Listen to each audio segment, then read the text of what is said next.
Hello everyone, thanks for dropping by. Last week I did a video about how all the university associate staff and the professors etc. have been facing redundancy through the drastic reduction in the university budget through all these foreign students not being able to attend universities through the coronavirus pandemic. Well, to wrap it up, I thought I'd do one about student numbers as the numbers have come in for America, and it's somewhat interesting. There's lots of articles, but the one that I found particularly interesting, it was this. It's from a site called CISION and the National Student Clearinghouse. It's similar to the clearinghouse that we have over in Britain, but this is for America. As you can see on the screen, it says Spring 2021 college enrollment declined 603,000 to 16.9 million students, with a subtitle Steepest Enrollment Drop in a Decade. Now, this was written on the 10th of June this year. This more or less says what the title is. It's a 3.5% drop of 603,000 students.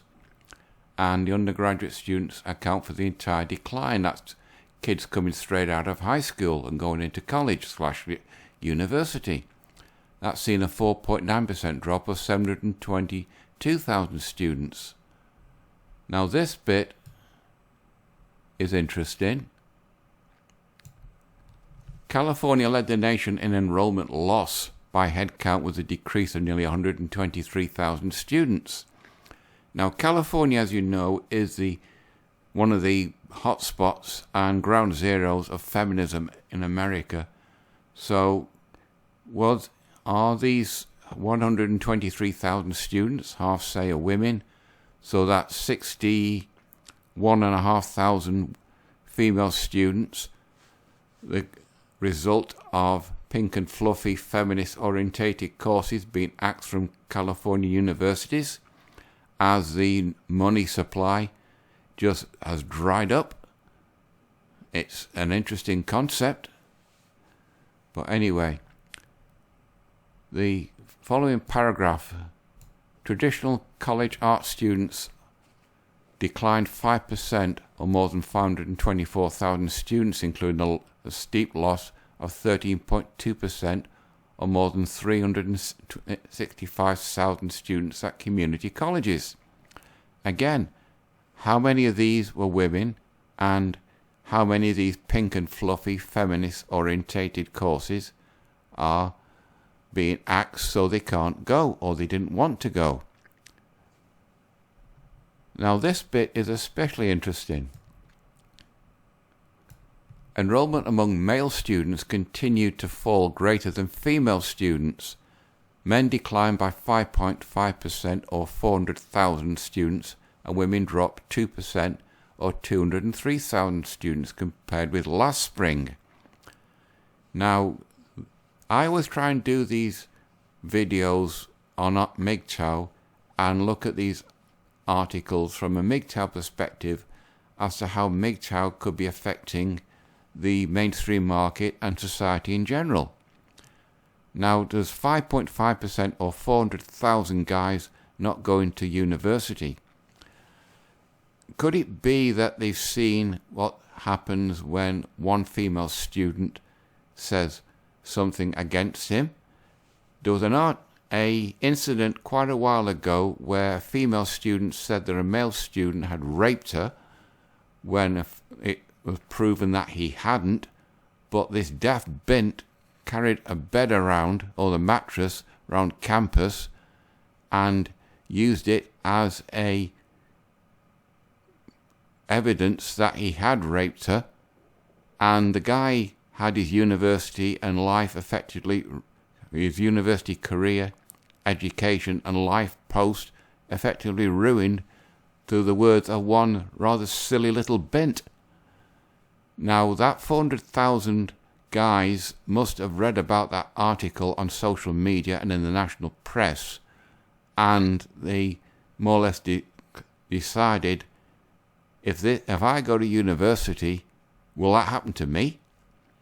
So they could have decided to go to trade school, so 400,000 American guys could be in trade schools, or if they wanted a university education, they could be doing it online.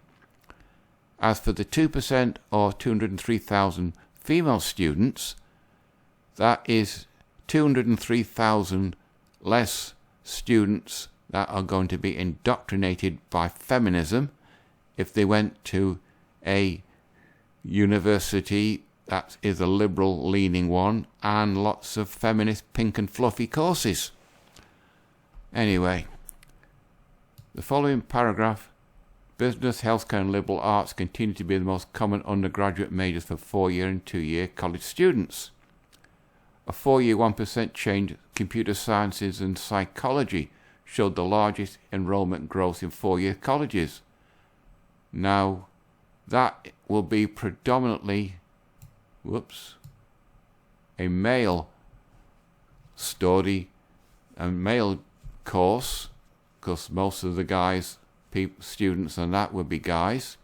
Psychology, I don't really understand what the appeal of that is. It could be equal men and women, but they're the employment growth.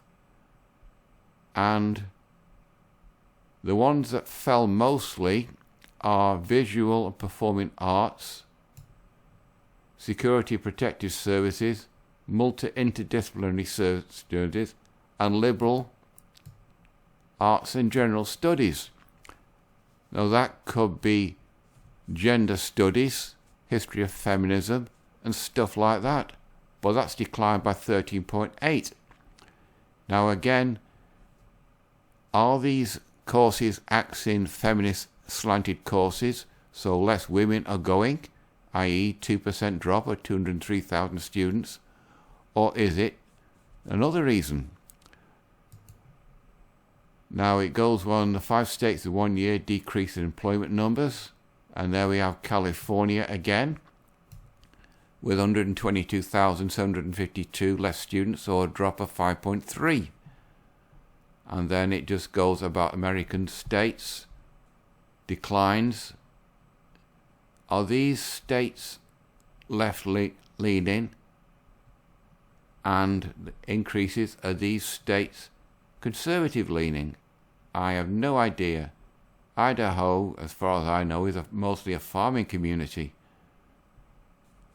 But anyway, it says the current term employment estimate report is published in the spring and the fall of each year by the Research Centre. It provides national enrollment estimates by institutional sector, employment intensity, age group, gender, major field, as well as state level enrollments. Now, Research Centre currently collects data from 3,200 post-secondary institutions, which represent 97% or a majority of America's post-secondary enrollments in degree-granting institutions. So you can say that this data is pretty much accurate. It comes from official stores, nationally, the National Student Clearinghouse. Now, going back to MGTOW, is MGTOW having an effect on this decline in students? Maybe not directly, but the MGTOW ideology, I would imagine, is pretty prevalent in guys right across America.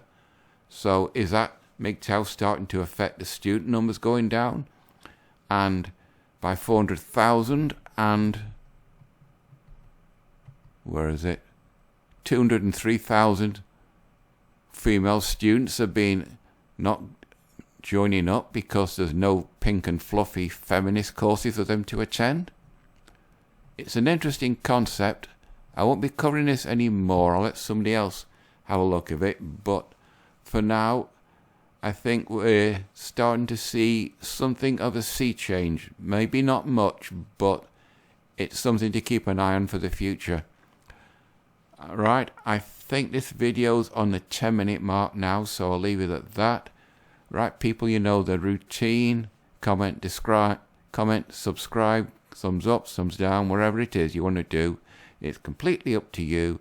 So until next week, When I find something else on the MGTOW related topics or on Star Wars, that's it for this one. Bye bye.